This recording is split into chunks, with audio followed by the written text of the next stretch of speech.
Once upon a time, in the land of Israel, the people had forgotten God.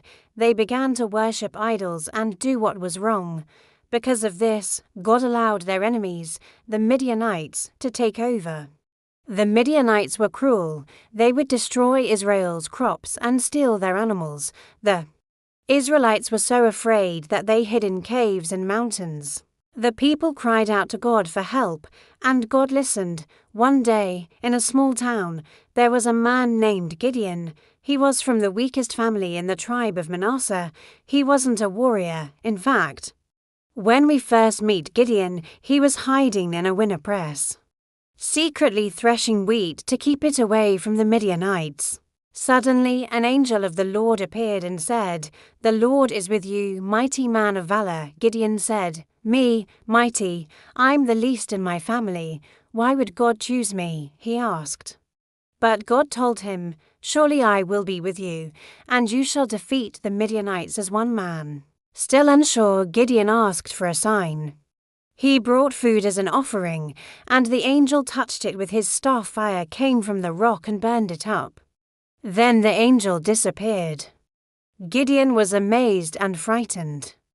But now he knew God had truly called him. That night, God told Gideon to do something very brave: destroy his father's altar to the false god Baal and cut down the idol next to it. Though afraid, Gideon obeyed. He did it at night with 10 servants. In the morning, the people were angry and wanted to punish him. But his father stood up for him and said, "If Baal is really a god, let him defend himself." Later, the Midianites and their allies gathered to attack Israel again. So the Spirit of the Lord came upon Gideon. He blew a trumpet and gathered an army. But Gideon still felt nervous. He asked God for another sign twice. First, he placed a wool fleece on the ground and asked that in the morning the fleece would be wet with dew, but the ground dry. God did it. The next night he asked that the fleece be dry and the ground wet. God did it again. Now Gideon was ready. He gathered 32,000 soldiers. But God said, "That's too many. If you win with that number, Israel will boast and say they did it themselves." So God told Gideon to send home anyone who was afraid. 22,000 left.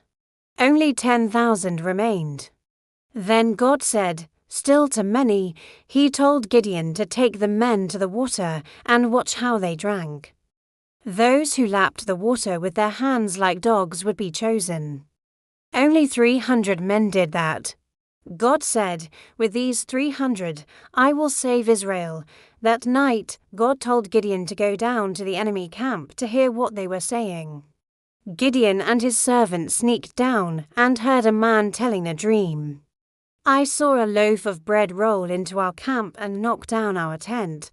The other man said, "That can only mean Gideon will defeat us."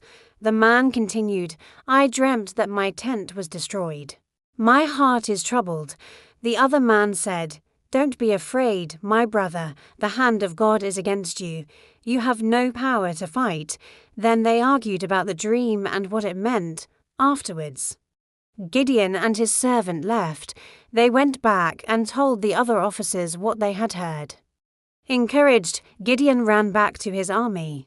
He divided his 300 men into 3 groups. Each man had a trumpet, a torch, and a jar. At night, they surrounded the camp. At Gideon's signal, they blew their trumpets, smashed the jars, and shouted, "The sword of the Lord and of Gideon." The Midianites were terrified. They thought a huge army was attacking. In the confusion, they turned on each other and ran away. Israel chased them and defeated them completely. After the great victory, the people wanted to make Gideon their king. But he said, "I will not rule over you, nor shall my son. The Lord shall rule over you for the rest of Gideon's life." The land had peace for 40 years. Lessons from Gideon's story. God can use anyone, even the weakest, to do mighty things. Courage is not the absence of fear, but choosing to obey even when afraid. Victory comes from God, not from our strength. I hope this story inspires you to follow God even when you feel like you're not strong enough. Know that God is with you, giving you strength. All you need to do is believe and trust in Him. If you enjoyed this video, please give it a thumbs up and share it with your friends. Don't forget to subscribe for more Bible stories. Thanks for watching. See you next time.